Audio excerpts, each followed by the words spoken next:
বাংলাদেশের জনপ্রিয় স্কলার আবু তোহা আদনান হুজুর, তাকে আমরা সকলেই চিনি এবং জানি। তার ভবিষ্যৎবাণীগুলো কিন্তু সবসময় মিলে যায়। এবারও তার ব্যতিক্রম হয়নি। তার প্রত্যেকটা কথা যেন মিলে যাচ্ছে। তিনি বলেছিলেন রমজানে ভয়ঙ্কর বিপদ অপেক্ষা করছে, বিপদ এসে গেল। তিনি বলেছিলেন সামনে যদি আমেরিকা ও ইসরায়েল ইরানে আক্রমণ করে তাহলে এখানে অবিশ্বাস্য হওয়ার কিছুই নাই। আপনারা শঙ্কিত হতে পারেন, তবে আমি কিছুই মনে করি না। তিনি আরো বলেছিলেন অচিরেই ইসরায়েল ও আমেরিকা ইরানে হামলা করবে এবং মধ্যপ্রাচ্যে তারা যুদ্ধ ছড়িয়ে দিবে। আবু তোহা আদনান হুজুরের প্রত্যেকটা কথাই যেন মিলে যাচ্ছে।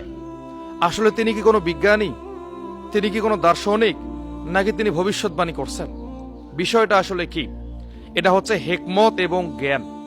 আবু তোহা আদনান হুজুর শেষ জামানা নিয়ে এত পরিমাণে পড়াশোনা করেছেন, এত পরিমাণে জ্ঞান অর্জন করেছেন, যিনি কোনটার পর কোনটা হবে বুঝতে পারছেন। এই জন্য আমাদেরকে তথ্যগুলো দিতেছেন। তো আবু তোহা আদনান হুজুর হচ্ছেন বাংলাদেশের একজন অমূল্য সম্পদ। তাকে সম্মান করা আমাদের দায়িত্ব। তো আমরা তাকে ভালোবাসি আল্লাহর জন্য, এবং আমরা চাই আরো তিনি কথা বলুক এবং বেশির থেকে বেশি তিনি মাহফিল করুক। এই জন্য সবাইকে আদনান হুজুরের পাশে থাকতে হবে।